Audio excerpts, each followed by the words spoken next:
Hi everyone, this is Nico71 and today I will present you in detail this Honda CRX Del Sol. This is the first time for me. I did not have a script for the video, so as you can see there is some hesitation, there is some pronunciation problem, some grammar mistake. But this is a way for me to be a bit faster to produce the video and just like a talk with you to answer your question about this model and present you first the function, secondly the design with the design tricks, and thirdly a talk about the design process. So let's go!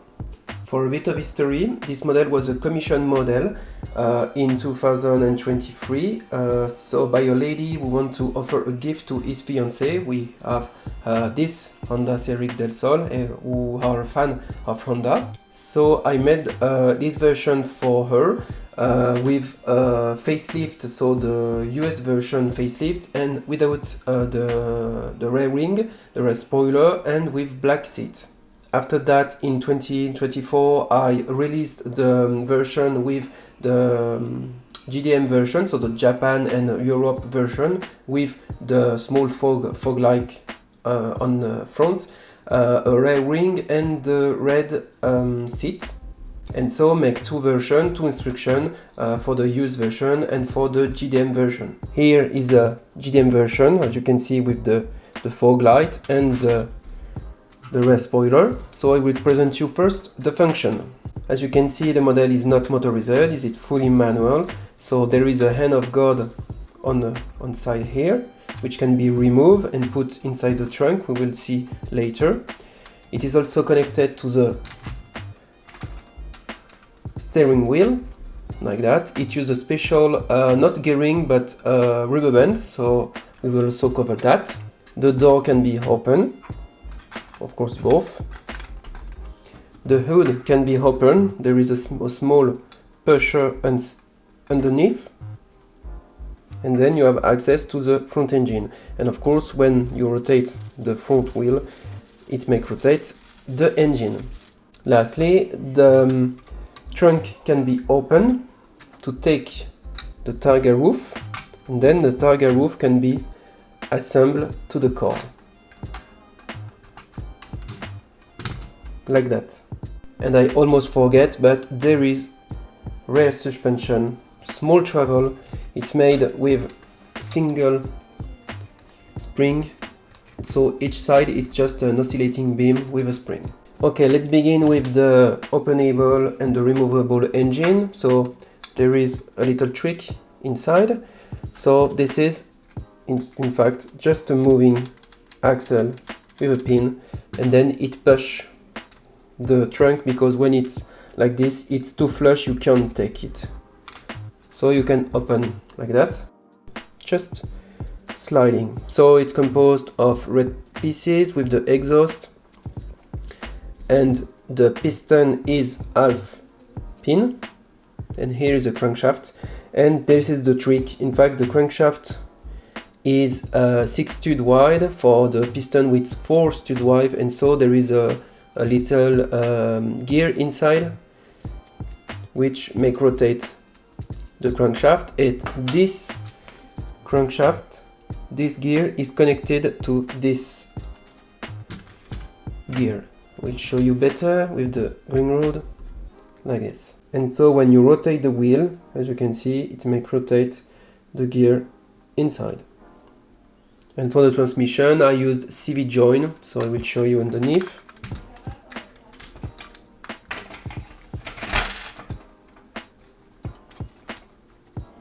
Now we have underneath, you can see here the knuckle, which is made with, in fact, a gearing, not a gearing, a holder, which hold the CV joint, connect with a half pin, with a triangle model. Then it's just a piece to hold all the thing, as you can see the transmission gearing. And so it is connected here with the knuckle, and the knuckle is connected to a gear rack, and so the gear rack with the whole steering. So here you can see the gear rack.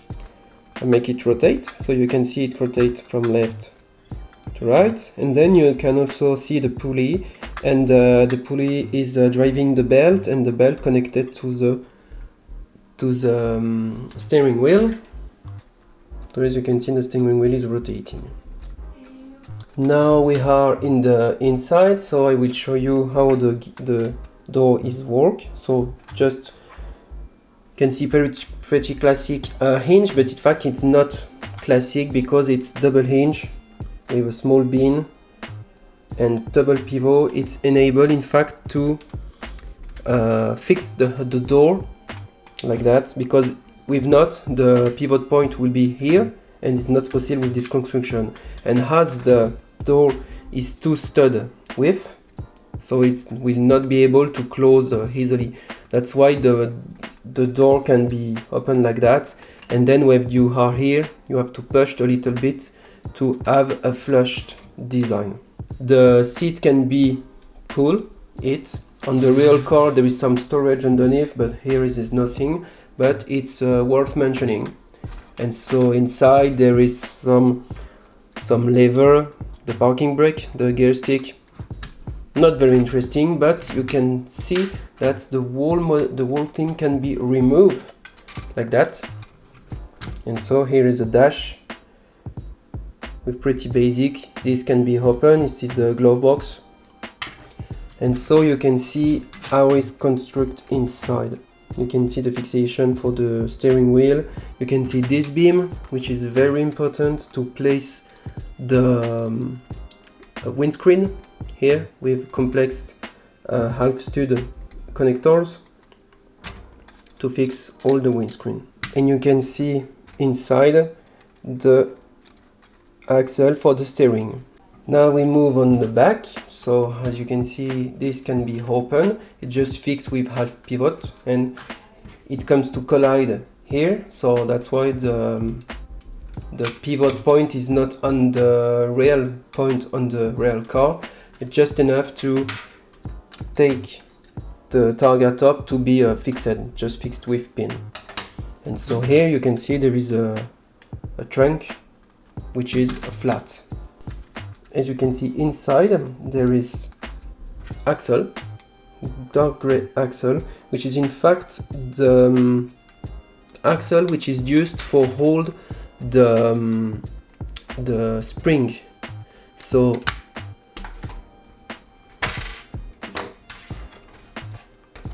here's how it is made.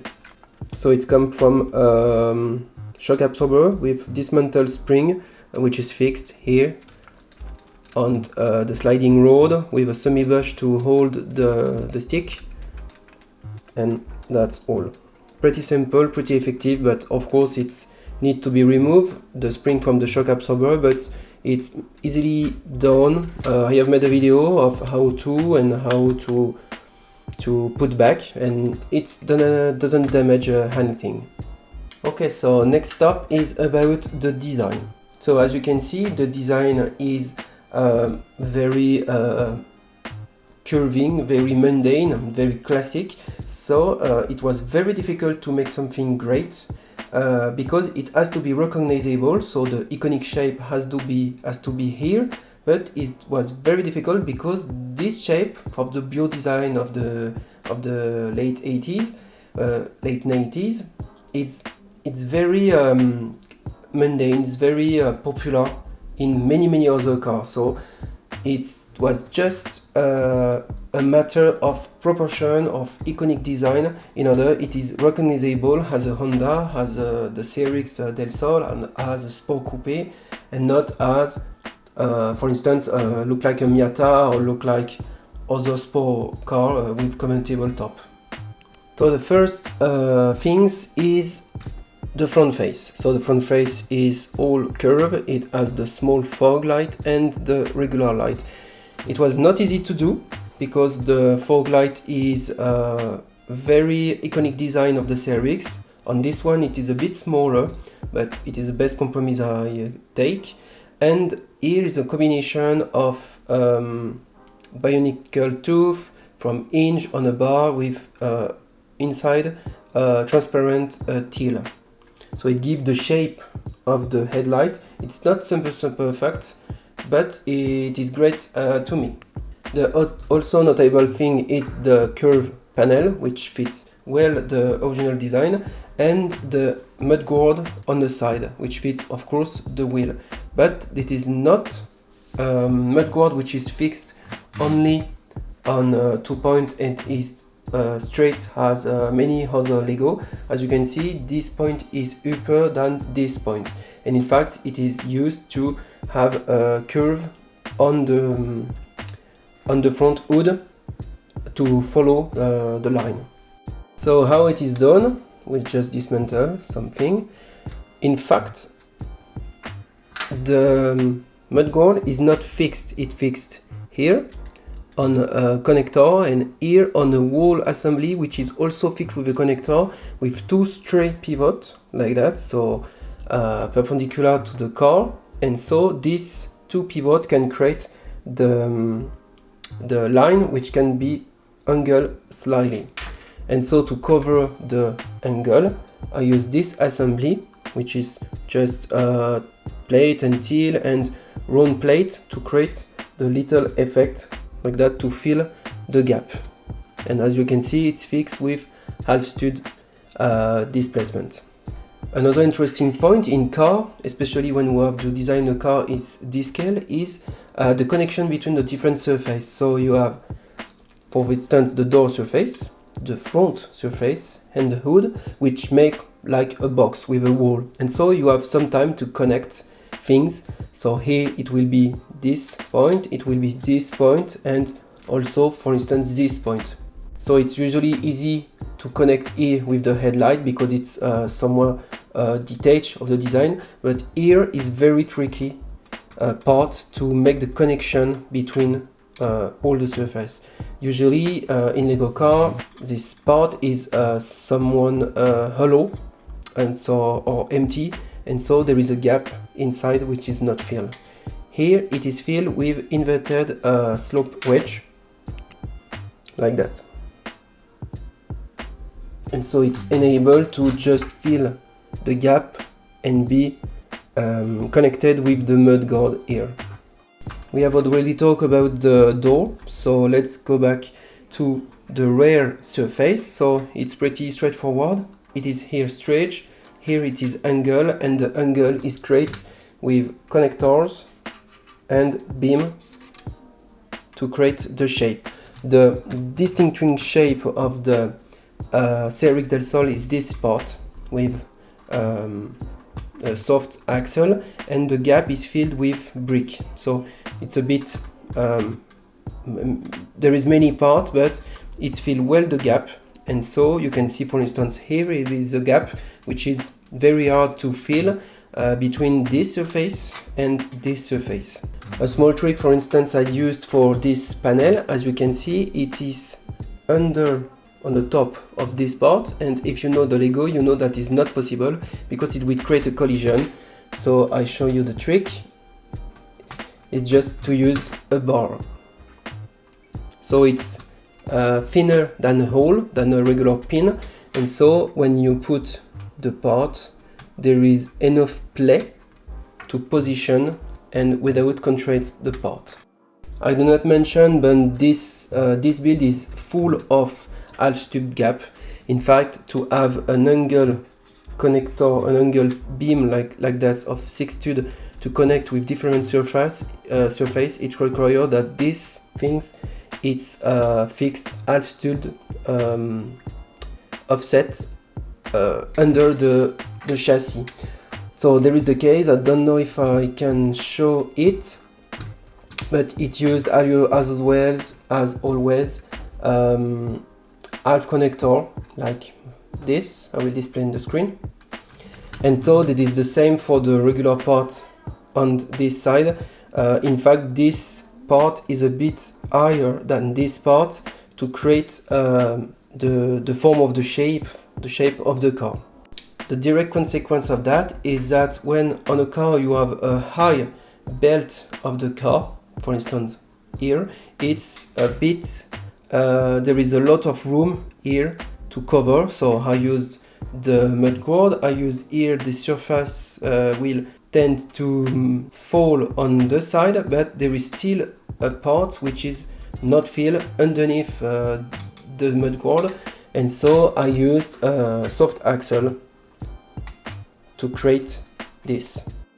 And you can see on the side this part is a bit popping out, like it has been a bit tuned, a bit of stance, and with the same configuration as the front, with piece which connect the mudguard with an angle, so which create a line that you can handle, you can rotate, and so the end stop is made with this part with stop under, and so it keep the shape. Okay, let's finish with the rear part. So here is a rear spoiler, the rear bumper, and so it is fixed. As you can see, it is elastic. It is made in fact with soft axle with many beam to have the round shape, and so it is quite fragile, but it is easy to have the correct shape, because if not, it has to be created with connector or with parts, but it's a bit too bulky. For the light, it is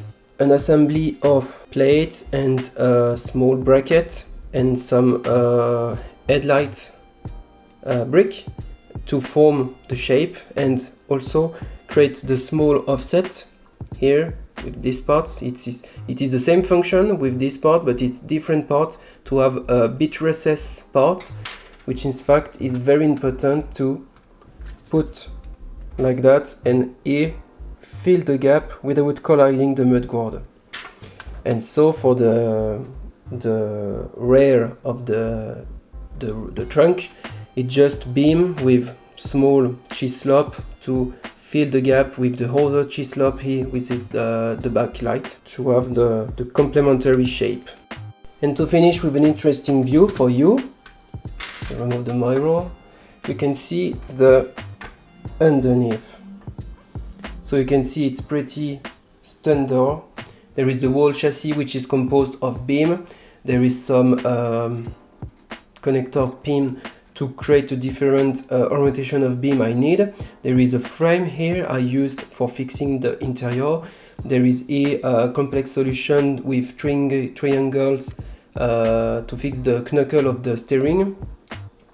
And so here you can see I used a connector for the side because I prefer this solution. It's a bit more rounded than a regular teal or regular beam. And so you can see the rear with how it is made here, how it is fixed. So it fixed with a bar, and so you can see the small exhaust, and you can see here there is nothing. To talk more about the design process, so as usual for the car, I choose the scale, so the wheel, and then make the model with the requirement of the customer. So she wants to contain the price, so I choose the 49mm wheel to have about 1:12 scale, so it's about 35 centimeters long. And so it contains the price, but we have some space to create some function, like the steering, obviously, the front transmission, which I am very proud of that, to have a front wheel drive at the scales, and some more function like the suspension, which is not mandatory, but the opening element, which is very important to me, and the removable engine. It is here, so I can put it, and it's okay.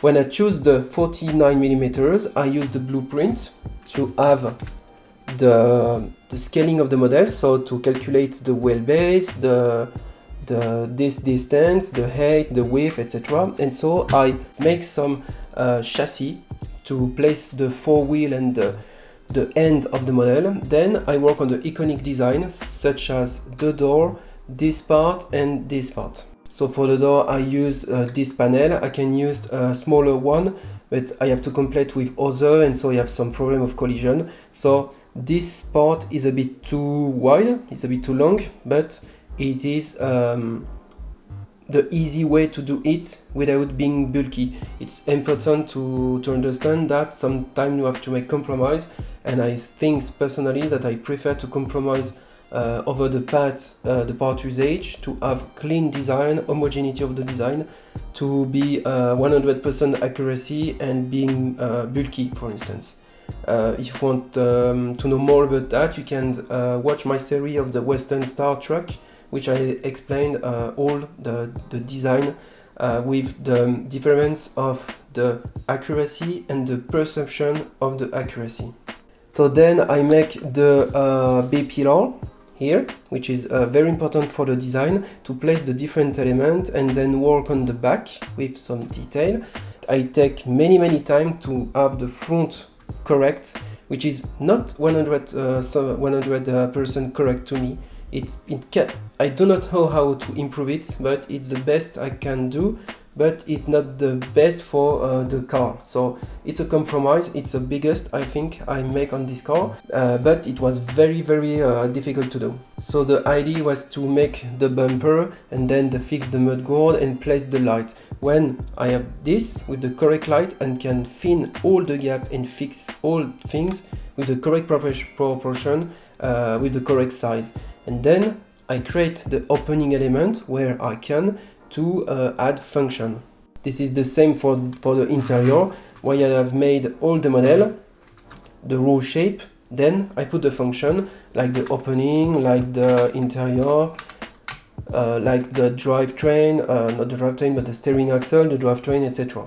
So in fact, it all starts with a row chassis, then make the iconic element of the bodywork to know if it's work. Sometimes the project is cancelled when it doesn't work at all, and sometimes when the bodywork, when the whole project work, then I work on the function. I work to refine the design and improve the quality, the finish, add specific function or interesting function like the removable engine of this car, which in fact has been implemented at the very end of the project. So we have done. I hope you like it. I know it can be a bit too long, so I will try to add chapter on the video for YouTube. And do not hesitate to tell me if there is something that you want I change, I improve, etc. If it's a video, the sound, of course me, the presentation. I think maybe the live option will be nice to talk about this, but I really want to try to know how it feels, how it performs, to make a video like that, just for my fans who are interested to see what's inside the car, how I design, and to answer a very specific question.